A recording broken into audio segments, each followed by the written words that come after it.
Hi, I'm Peter Trippi. Delighted to see you. Thank you for coming. It's a very busy morning, so it's really thoughtful of you to come to my presentation. Every now and then I'm going to tap on that wall and tell Michael Zakian to keep it down. I'm going to go over. I'm going to warn you that we're going to go right up to 12 o'clock because we're getting a 10-minute late start, and I have a lot of material to cover, so please bear with me. If you need to get up and go, no problem. But lunch will be waiting for you at 12, don't worry. Anyway, I'm the editor of Fine Art Connoisseur magazine. There was a copy of the magazine in your registration bag. If you don't have one, let me know and we will get you one. So I'm thrilled to be here because we've got a lot to talk about at this conference. I am completely on a high. I think Roger Scruton did an amazing job with his keynote, and I'm just feeling like all the ideas are flowing now, and this is a great start to a very interesting week. My talk today is about some of the issues that came up in the question and answer period. What about ownership? What about real people out in the world? What can we do to reach them? Because they are, in a capitalist society, the people who can move the needle. If you don't have the critics and you don't have the scholars, you could have the collectors. And collectors soon enough become museum trustees and things start to change. So we're going to look at that now. The mainstream media does not care about any of you in this room, and they don't care about me. And that's okay. These are best-selling art magazines, and they go on covering all the stuff that Roger Scruton was showing us. I've got some reasons about why they're not interested in us, and these are numerous. I'll read them as quickly as I can. It's been done before by historical masters. Why would you try to make another image of a sunset? It's conservative aesthetically. It may be collected by people with conservative views, either political or social. It's not cool, hip, fun, ironic, or vulgar enough.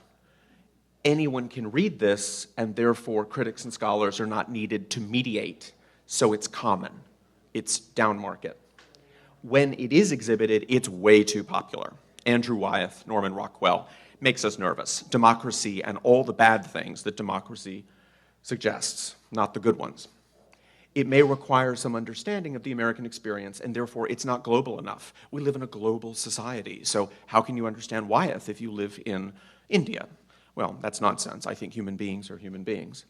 Its creators are not centered on New York, and that's supposedly still the art capital of America. Some of the best work in our field is occurring outside New York. And also, these artists do not hang out with the art stars like Jeff Koons, sometimes because their technical virtuosity may reveal how little Koons can actually do. That makes some people nervous. Poor Koons is getting beaten up today. Which painting is newer? Rothko died in 1970. Jacob Collins was born in 1964. The picture on the left is actually the newer one. How can that be? Both of these paintings, I would argue, are well-made and convey unique and profound truths sincerely felt by the artist. Both deserve to be taken seriously. In the mainstream art world today, only one of them is an investment asset. C'est la vie. Welcome to capitalism. Welcome to fashionability. Rothko is a brand name. Jacob Collins is not a brand name. Branding. We live in that world, whether we like it or not. You can live on a mountaintop in the Sierra Nevada. You're still in the world of branding because a lot of the things in your house are branded and came to you because they were. This artist, a great talent, in my opinion. I am not anti-modernist or anti-postmodernist. I just want to pull out quality and throw away the junk. This sold for a big price tag in 2008, so it is a pertinent example of branding. We can go back historically in art history and think about wonderful things made by such sterling names as Picasso, branded. Monet, branded. This is just a single word. We all know what Monet means. There may be good Monets in the world and bad ones. Like every artist, he had good days and bad days, but this is a really great picture, and it was worth a high value. Maybe not 80 million, but it was worth something more. Damien Hirst, whatever you may think of him, I actually think he has some interesting ideas about death, mortality, the vanitas, but I think, it's been marketed to death, and branding is the reason. Jeff Koons, our poster whipping boy today, absolutely prices off the charts. And most recently, Insanity, $142 million for a very interesting, but not worth quite that, triptych. So, every December, we go off to Miami on the Art World treadmill, and we see interchangeable screen prints by Andy Warhol. Doesn't really matter when they were made, which edition, blah, blah, blah. They are an asset. They are absolutely loved by that crowd because they're just like blocks of gold or hogsheads. Here's a house, famous personality, well-connected, filled with interchangeable art. Everyone who comes to a party there knows exactly what it is, how much it cost. You can almost prepare an inventory as you walk through the house with your cocktail. Investing in art, absolutely. I mean, it's what people do all over the world. That's one example of a publication devoted to this very subject. No one's really interested in why Klimt made that particular portrait. They're interested in what it's worth and how it gets you to the next level of value. ArtNet, among many websites that absolutely quantify this. You can literally build an entire career as an art advisor just estimating the value of someone's collection or proposing acquisitions to a wealthy collector. I thought one of the questions today about wealth was very well put. This idea of, is this toxic? And the answer is yes, absolutely. It is really dangerous for the art that we love. Now, it's no accident that this Rothko was bought by the Sheikh of Qatar and will soon hang in a museum there. Even people who don't understand Rothko's language of English can understand this work, and people will come to see it not only because it's important artistically, but also because it was so very expensive. It is one side effect of globalization, not to mention branding. It is a trophy, and there have always been trophies in the art world, going right back to Titian. Titian was collected by the great kings and queens because he was a very famous brand. So this is not explicitly new, but the sheer omnipresence of this is new and toxic, and we have to be on guard. On a planet far, far away, we live in a world that is witnessing a golden age of art making not seen since the 1930s. And the reason is, in some cases, sitting in this room. Thank you for doing what you do. It's kind of exciting to be alive right now, looking at the art being made. Why do you make this art? Well, beyond the pleasure you take in making art, you record the world around you, you reanimate the past or legend or myth, you highlight issues facing the world today, you look into the future, you convey your thoughts, beliefs, and fantasies, you create beauty, or if the image is ugly, and there's nothing wrong with ugly, you convey why its truth is significant or profound. You leave a record that you lived. Any of the above qualify as one good reason to make good art. I think the significance and profundity part is especially interesting in light of Roger Scruton's talk, that this is a terrifying idea for many people in this toxic art world trade that we are witnessing, because the last thing they want to do is talk about profundity or significance. Can the artists in this room become branded? Is that something to consider if branding is so very important? Maybe, but do you really want to? That's a question you've got to ask yourself, and each of you has your own answer, and that's okay. There is no single one-size-fits-all. Is the branding descriptor used by the mainstream art stars contemporary sufficient for your purposes? It may be. Contemporary is a catch-all, and everyone kind of knows what it means, even though it doesn't actually mean anything. It just means of our time. It's useful in its way. These are branding descriptors that don't work, in my opinion, and I'm going to be very annoying to Michael, and I'm just going to say that I don't think representational works. I think most people are puzzled. What is that? It sounds fancy. It sounds like a $5 word. Representing what? The House of Representatives? You know, what is that? Realist. Well, what if the subject is imagined? It's not realist at all. Naturalist. Again, it could be imagined. Traditional. But it actually may be very innovative. And some of the pictures I'm going to show you are groundbreaking and not rooted in tradition fully. Figurative. Well, what if it's a landscape? And narrative, well, what if you're not telling a story? So all of these are wonderful words, and we use them all the time, but none of them is going to be the brand if you're looking for that brand, because they're not going to work across even the upper middle class, let alone the wide public that reads People magazine. Talented success stories that are endowed with a helpful twist. I just want to call out a few examples of really interesting talents who've managed to break through and become art stars in the contemporary world. And my point for mentioning them is, first of all, to say I think their work is very interesting, but also it can be done. These people have found a recipe that works.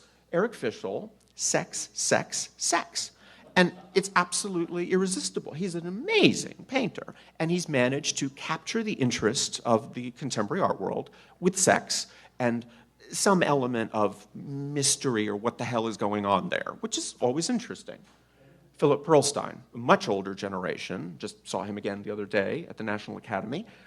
He essentially uses nudes as forms. He's not really terribly interested in the nudes or their sexuality, but people like to look at naked people, especially when they're lying in contorted positions. And I think that is something that has worked very well for him, and he is an amazing painter.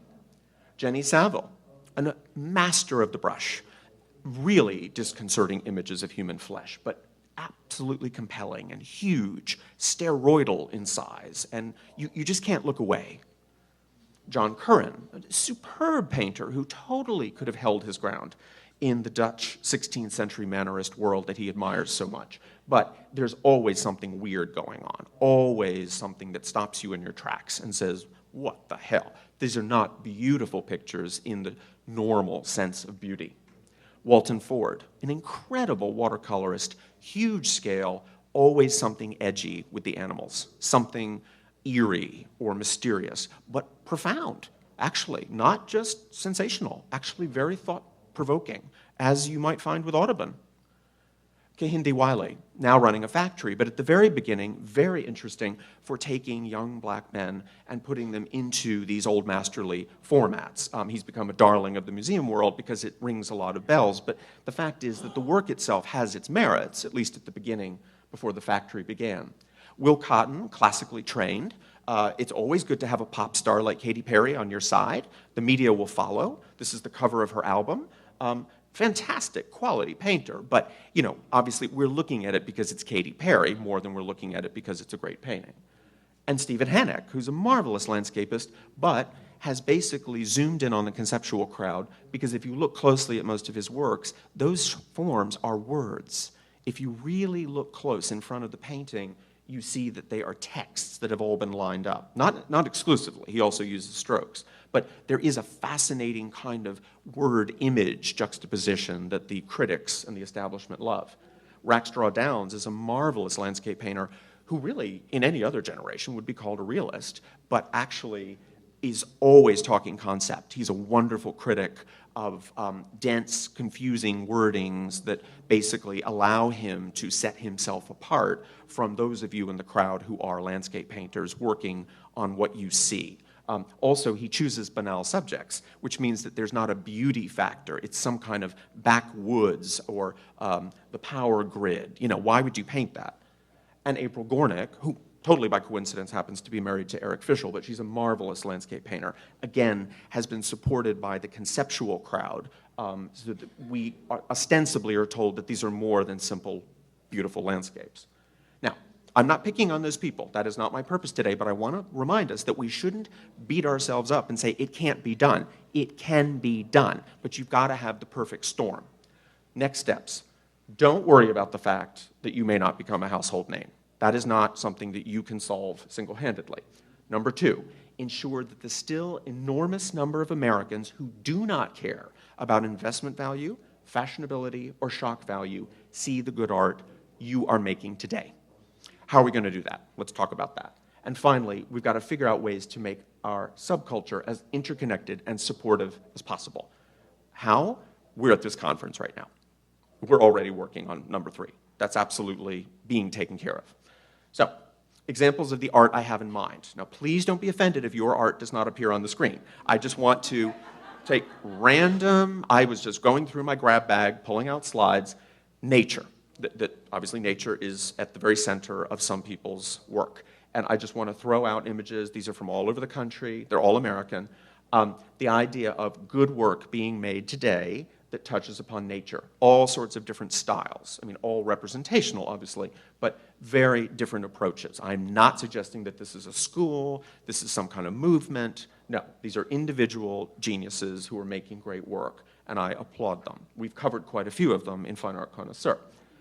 Nature matters to people because nature is under threat. A huge piece of the American public, and we're talking middle class here, you know, because people who have time to collect art are going to have a little money set aside. They are not literally trying to make the rent. They are ones who can afford to buy something beautiful or interesting or big for their home or their second home. This is art that rings a bell because it is about nature under attack. And the beauty of nature that surrounds us, just walking on the beach during lunchtime today. What a sublime experience. Now, what about spaces that are impacted by mankind? That's another variation of the anxiety and fascination with nature and its predicament. Wonderful artists working all different kinds of topics, you know, suburbanization, industrialization, agriculture, city life. I mean, these are all valid. All of these make perfect sense to be interested in. And these have been treated through the last 2,000 years. This is nothing new. We're just seeing good work being made today. Are any of these artists well known at Art News? I don't think so. You know, we may know them, we may like them, but really they're ignored on the national scene. Inanimate objects, let's go right back to the Dutch and 17th century still life.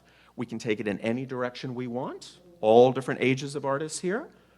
This is a botanical artist who zooms in on the science of the image. It's not simply a work of art, it's also something that is useful for study.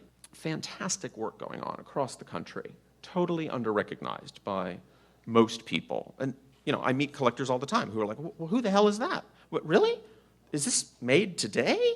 This wasn't made in the 19th century? Really? Human beings, obviously, of great importance to people in our world. The notion of telling a story or not. I mean, human beings often, when depicted, draw us in because they may have a backstory that we want to know something about. Maybe not.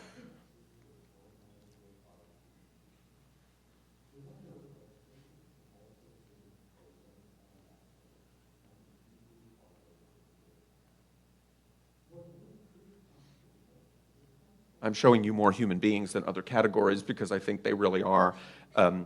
We're blessed right now with some great figure painting going on around the country, and we should celebrate that.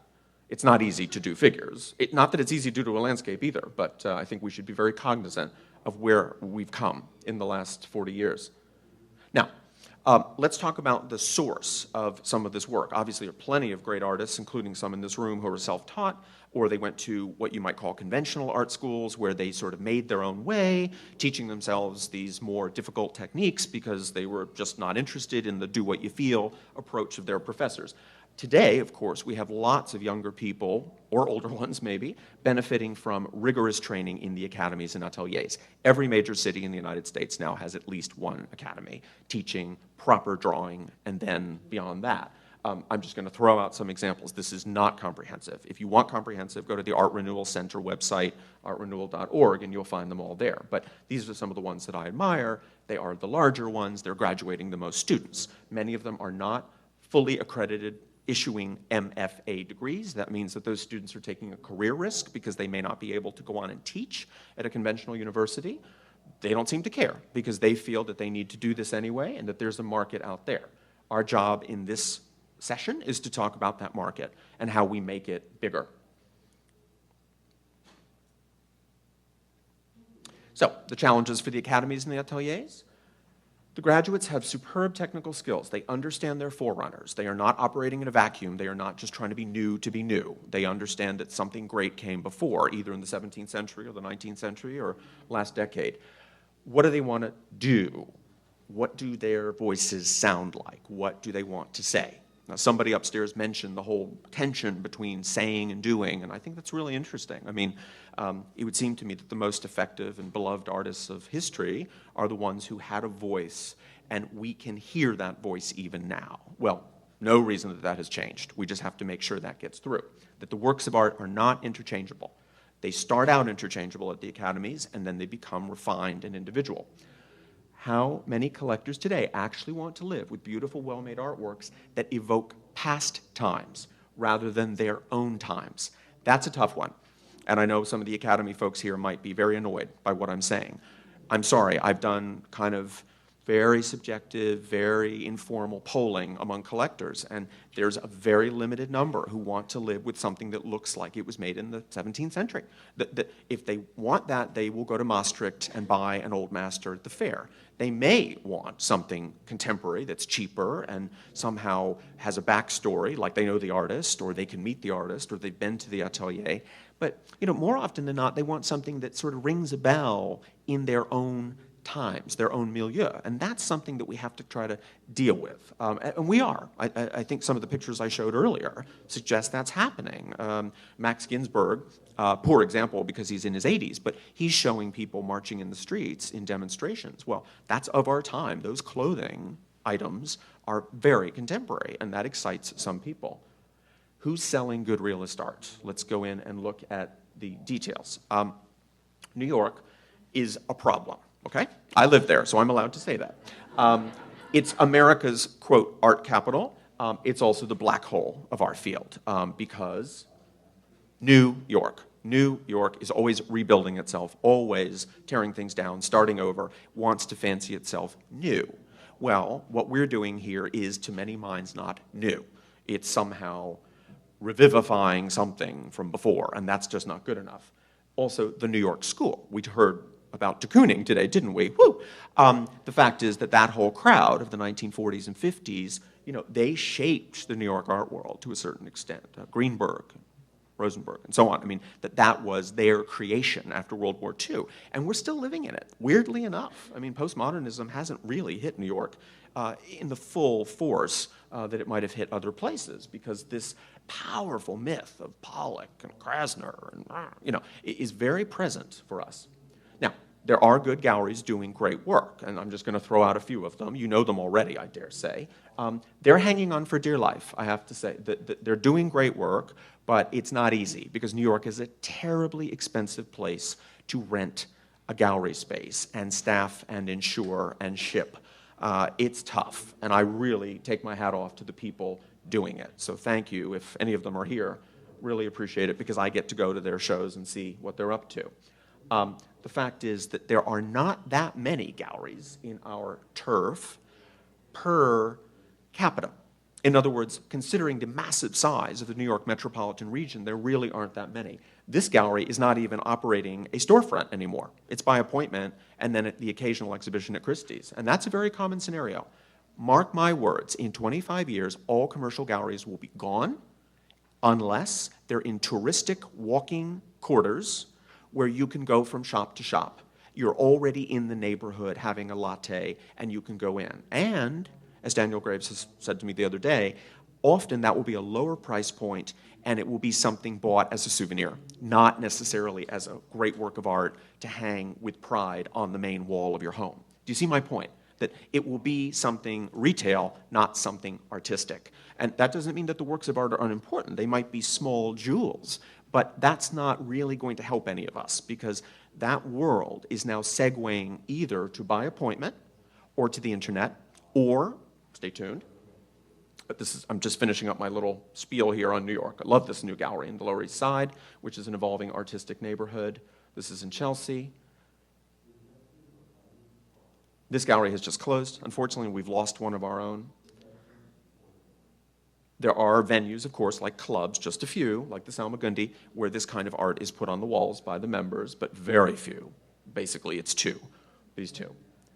Now, other U.S. markets. I find it fascinating as I travel around the country that what we're seeing is a lot of vitality in other places, not just touristic destinations like Santa Fe or Fredericksburg, Texas, but also in major cities like Chicago and Los Angeles. And I think you Southern Californians should be very proud.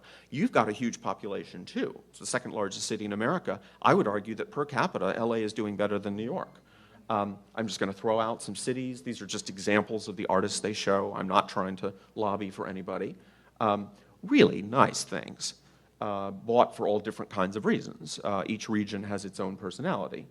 Each city has its own personality.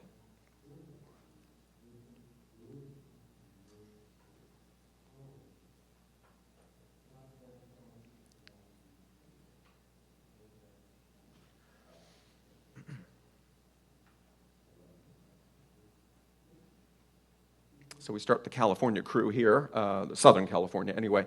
You know, really nice things available right here in this community, which is encouraging.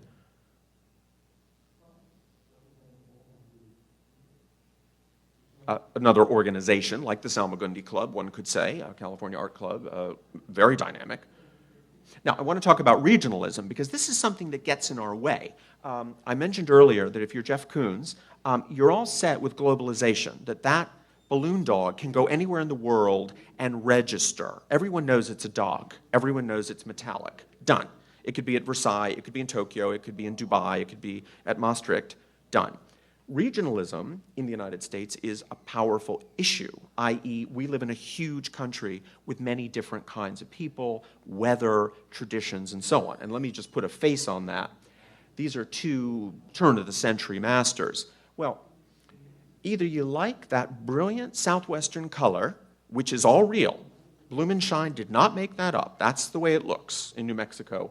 Or you like that very soggy, damp New Jersey climate. I live there, so I can say that, but you don't like both. Most Americans are not going to buy both of these paintings, are they?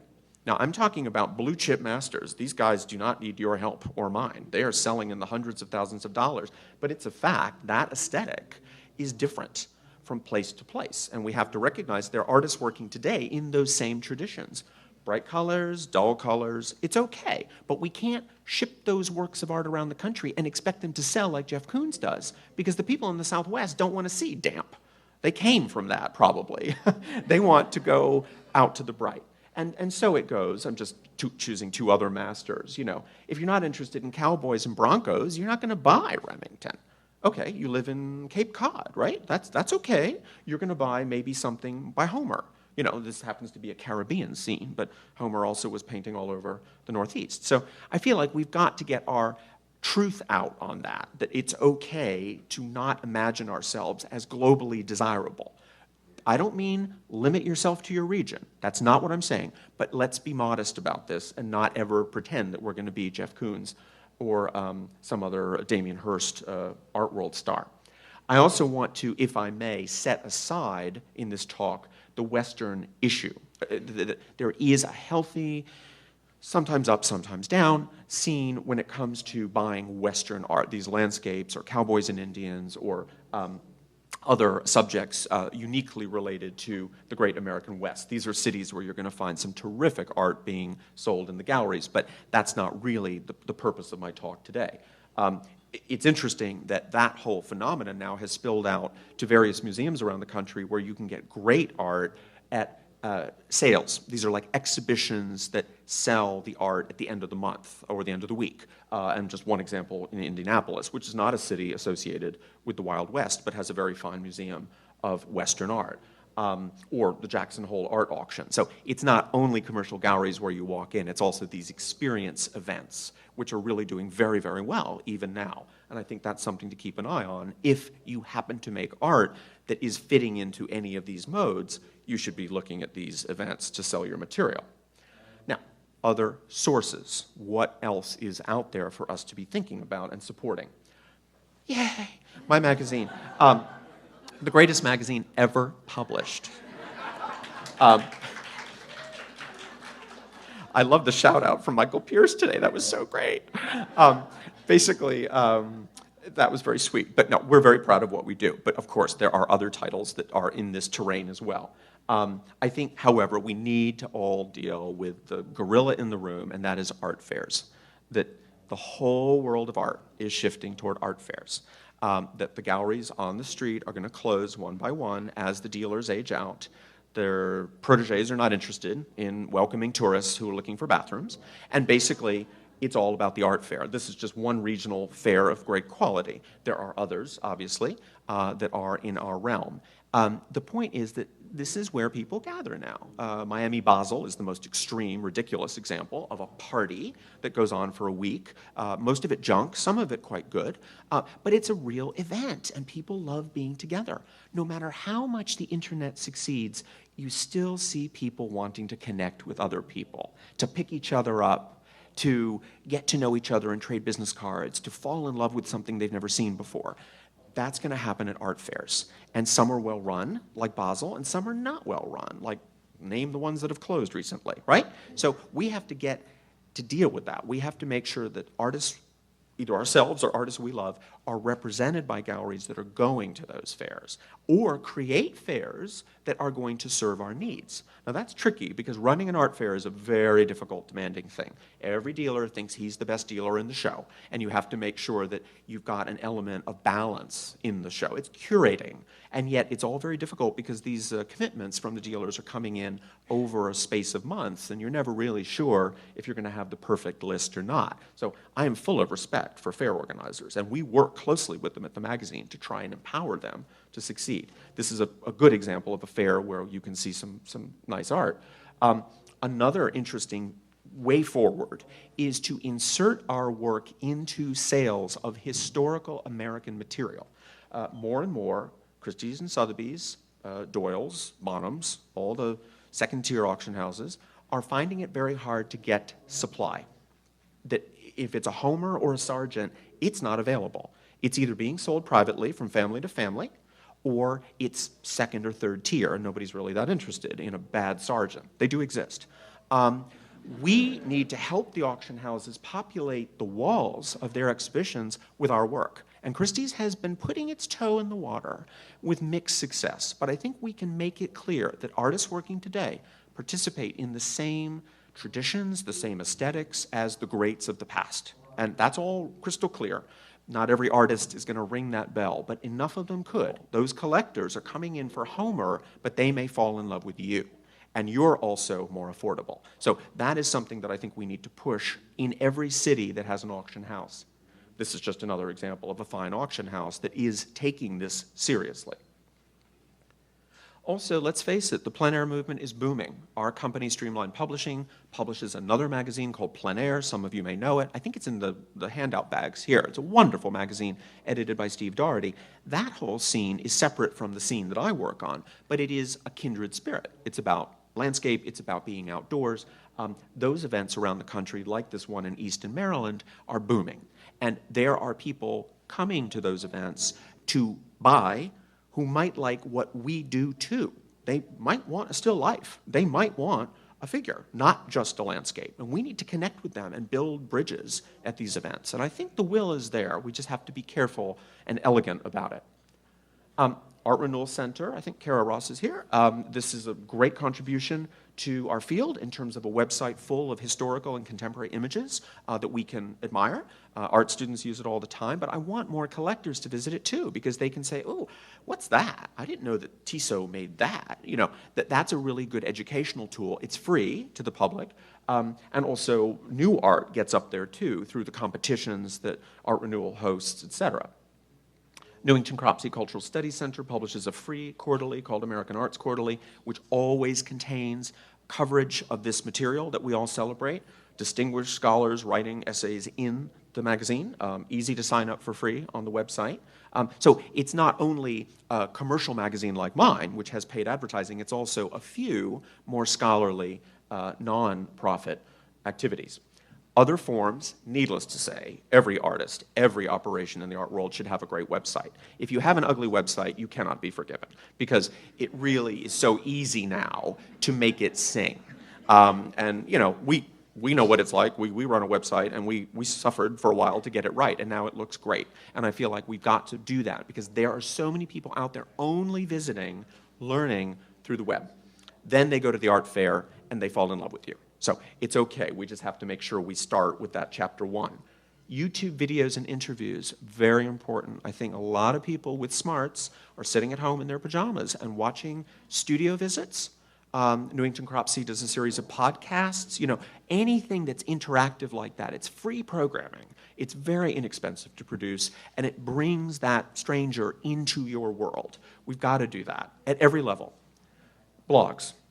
Fantastic. It provides texture. I don't blog, but I love reading other people's blogs because you get a sense of the voice. You know, let's face it, art criticism in America is dead and dying. It's either that elite crowd that Roger was talking about, who all speak to each other in mumbo jumbo, or it's that local film critic in your town who occasionally writes about some show that he doesn't understand. And it doesn't mean anything. It's descriptive. Like, oh, it was a show of landscapes. Like, that doesn't tell you anything. So that is too expensive for the newspapers to support. The newspapers are going out of business anyway. So bloggers are, in fact, a way forward, and we need to connect with them. Sending news to e-newsletters like Fine Art Today, which is an offshoot of our company, sure, that's great. I mean, that at least gets into people's email boxes, but it's not the whole story. It's one other strategy. Museums. My background is museums. I didn't do anything in the for-profit world until 2006. I believe that museums remain, whether we like it or not, the single most important gathering place for art lovers in our society. That you can do the web all day long. You can do art fairs, but I think museums are where real people go for solace, for community, to be together, to have a meal, to go to the gift shop, to bring their kids to art workshops, to wander the galleries and learn, or not learn. It's okay. Museums are booming in this country, and art museums in particular, not history museums. We should take advantage of that, and we need to build relationships with the trustees who drive governance, who drive decisions about money and programs. One big problem is, very simply, that the staffs are very often curators, all trained at the same graduate school, in the same mumbo-jumbo, and they simply participate in a circuit moving from city to city buying the same Jeff Koons. That's a problem, but very often, and I am saying this on camera, so I have to be careful, but let's face it, one well-placed trustee call to a museum director saying, I think Joe Jones, the realist, needs a show, it's going to happen. Welcome to the world of power. And that's okay, because Joe Jones is wonderful, and Joe Jones deserves a show. And it is amazing to see the response that Joe Jones gets when that show goes up, because the public finally feels like they understand what they're looking at. I'm not anti-modern. I mean, there's terrific cutting-edge art out there, but a lot of it is just junk. And we have to recognize it as such. But the museums need to be handled delicately because they have thin skins. These are professionals, underpaid, well-educated, who need to be brought along. So these museums are doing it. Now, they're not on the A list, like the Metropolitan Museum and the Art Institute of Chicago, but they're wonderful collections of historical and contemporary art, and they treat us with respect. And that I want to call out. Even the Portrait Gallery in Washington, it was a donor, a lady with this name, Outwin Buchever, who provided the funds that made possible the portrait competition that is such a revelation. The cover of our current issue of the magazine has one of the finalists from that competition. Thank you. This young woman would never have been hanging at the Smithsonian were it not for this donor. So money talks, and that's okay. It always has. The whole history of art, you have to follow the money, right? You know, there would be no Leonardo without some noble in the background, a pope, etc. So we're okay with that. Denver, a municipal museum doing a wonderful job in our field. Obscure little museum in upstate New York, fantastic collection of recent art. Evansville, go figure, fabulous. Right here, some of you will go on Wednesday to see what Michael Zakian is doing next door. Wildlife, I mean, this comes back to the Western idea, the raw nature, fabulous quality. Really interesting displays. Now, I want to talk about real people, because the museums then feed very neatly here into the real people of America go to the museum. They love this Joe Jones show that they just saw. Now what are they going to do about it? Well, they have their own money, and they are decorating a house or redecorating a house. The kids have moved out. The kids haven't been born yet, whatever. It's up to them as capitalists to choose something good. Or they can go the easy road and choose something that is obvious and branded and fashionable. And they may make a ton of money on reselling that work of art later. Jeff Koons, you know, it's a good investment in the short term, but I would argue that I'd rather see some interesting, cheaper things get bought. By no means cheap, cheap, cheap. You have to be strong in your commitment here. It's not always a $500 picture that's going to make the difference in the quality of your private collection. In our magazine, we always cover what we call a hidden collection. It means that it's not on public view, and we have met some great people in that whole journey. One example would be the Martins, who live in New England. They actually began with Hudson River School painting. When that got too expensive and too wrapped up in a way that they had all the things they wanted of high quality, they began to move into contemporary. Like so many people I talked to, they were fascinated that you exist. They had no idea. Like, oh, you know, I mean, they're smart. well-connected business people, but this is not on their radar, right? This whole conference would be completely intriguing to someone like them because this is not visible through art news and Art in America. And that's okay. They fell in love with these artists at galleries, at other gatherings like plein air events and so on, and they began buying very, very well. And now they're sitting on a terrific collection of contemporary art, where, by the way, they also get to know the artist, to know why the work was made. What a joy. They wish they could do that with Albert Bierstadt, but it's not possible. He's gone. So we offer the advantage of human contact, and that they become friends. They'll buy another example by you, etc. So it's a good thing. Tim and Kathy Newton of New York, also collecting widely. In this case, buying more from the sales that I mentioned before. I talked about the Indianapolis event where Western people all gather and sell to benefit the museum. This couple have done a lot of that. They love supporting the museum and meeting the artists at this very festive environment. Fine, absolutely fine. It's a great way to get things that are wonderful because the artist has every reason to put something beautiful into the show because it's in a museum setting. It makes perfect sense. It's not your average exhibition. Gregory Peterson, who's depicted in the portrait on the left, in his 40s, attorney in New York, has bought on a relatively small budget fantastic things. Ironically, in the late 1980s, he discovered what we do by going to Paris and bumping into a little gallery window with some realist art by a Frenchman. And he really thought it was made in the 19th century. And the dealer said, oh no, everything in here was made last year. And he just fell in love. He had to go to France to find out that there were all these artists here in America, his country, making this work. So that's quite a while ago now. That's 1980s. We're in a much better situation now. Gregory reads Fine Art Connoisseur and learns about what is going on with you. But I think we need to tap into that audience of people who are open to learning, but just need to know how to find you. The Rosses, once again, the Art Renewal Center founders, a very interesting juxtaposition of 19th century academic art and contemporary, which they speak to each other. I mean, there's certainly a continuum aesthetically.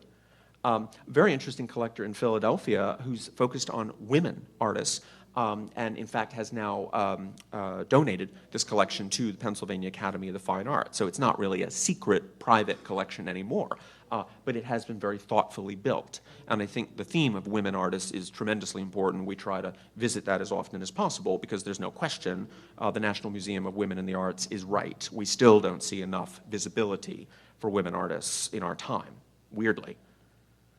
Robert Scheel, we did a fascinating article. He's a local.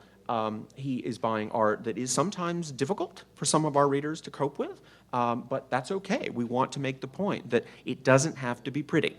It can be unnerving and yet still have a lot of importance and power. And by the way, it's well made to boot. So this is a person in his 50s who's now sort of embarking on a second home, and it makes sense that this time is the perfect time to beginning to start a new collection of things that he himself wants to buy, not just things he's inherited.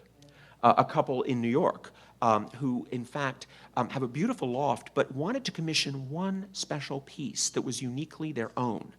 I'm always fascinated by the idea that smart, well-heeled people, even in New York, don't realize that you can commission a work of art from a living artist.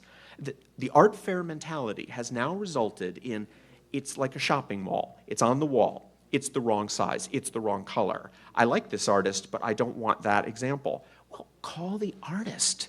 Commission the artist. It's probably going to be cheaper because you don't have a middleman, and you're going to get exactly what you want. But the key, as we all know, is to make sure it's a dialogue between artist and client and not a one-way conversation where the client says, make it this big with this subject and so on. We did an article about the rather bumpy ride that the collectors took with the artist Tim Kent. It worked out so well. And we were thrilled to put this forward because this is so easy to do. And we have to make sure that people of some means, not necessarily wealthy, understand that this is an option for them, that they don't have to go with what has already been made. Why do all these people buy art? All the people I've just mentioned. Well, it gives them pleasure. They can get to know the artist themselves because the historical artwork is sealed. That's the end of that. They can admire the technical virtuosity that is so evident. They can wonder at it with their cup of coffee in the morning. They can grasp the messages being conveyed by the artist, whether that is brought to them by the artist himself or herself in conversation, or whether it's self-evident through the work. Those are all fairly standard reasons why anybody buys any work of art, I suppose. But I think that we've got to remind ourselves that right now the zeitgeist is investment value and fashionability. And going back to these basics is not a bad idea every now and then. Just, I want to put this on my wall and remember these things. These are the core joys of art collecting that are often just pushed aside in the craziness at Miami Basel, as everyone is pushing and shoving to try and get that cool new work before it sells out. That kind of retail mentality is not helpful. Challenges facing us. Mediocrity. You all have done way too good a job making this kind of art that we love cool in certain sectors. What I mean by that is it may not be super famous on the headlines with the $1 million price tags, but there are fairs like Art Expo. If you've ever been, you'll never forget the horror, where just, junk. It's almost like it's Xeroxed. I mean, really terrible hotel art. The problem is that we've got lots of very sympathetic people in the middle class in the United States who don't have the eye to tell the difference between your work and that work. And you know what? That work is a lot cheaper. And being American, we're always going to buy something cheaper. We love things on sale. We love to get a deal. You've got a problem. And that is something we've all got to work on, to educate the eye. The reason Fine Art Connoisseur is titled the way it is, Connoisseur, to look and to know. That is what we're trying to build. And it's not easy. Roger, in his Q&A, talked about the long view. He talked about like 1,000 years or someone picking up a Jeff Koons and throwing it in the dust heap. That's not going to happen in our lifetime. But we need to be patient here and work with people, not for 1,000 years, but maybe for 10 years, to get them to see that this is not what they should be buying, even if it's cheap and cheerful. They really need to work with us. Anyone can make pretty art, right? This is something problematic. The idea of Thomas Kincaid, I don't want to get into the kitsch thing. I just want to go into the pleasing thing. That, often the works of art we make are very pleasing, but that's not all there is going on. We need to make sure that we can separate ourselves from that. I'm not attacking Jane Seymour. I just couldn't resist this photo. And also, we've got to think about technology. I love David Cassan, but his iPad makes me crazy because the problem is he can make a great painting on an iPad and print it out. He's a great artist all by himself working with a brush. We're going to see a tidal wave of kids following in the footsteps of David, making lesser quality images on the iPad. Or, what's next? Apple may have something up its sleeve which will make it even easier to compete with you because someone will get a bigger iPad with more brush strokes, etc. It's already happening in the world of giclées, etc. We've got to be careful about this. And I have said to David, please, slow it down, because this is a slippery slope that some people don't understand. In fact, David is really not as energetic on this front as David Hockney, who has really been pushing the computer-generated thing, and some of the results are just horrifying. Images of fantasy is an interesting thing. I just want to finish with this. It's an area of growth, but I think we have to be careful. I'm fascinated by the absolute explosion of Hollywood and published projects that have to do with myth and legend and escapism.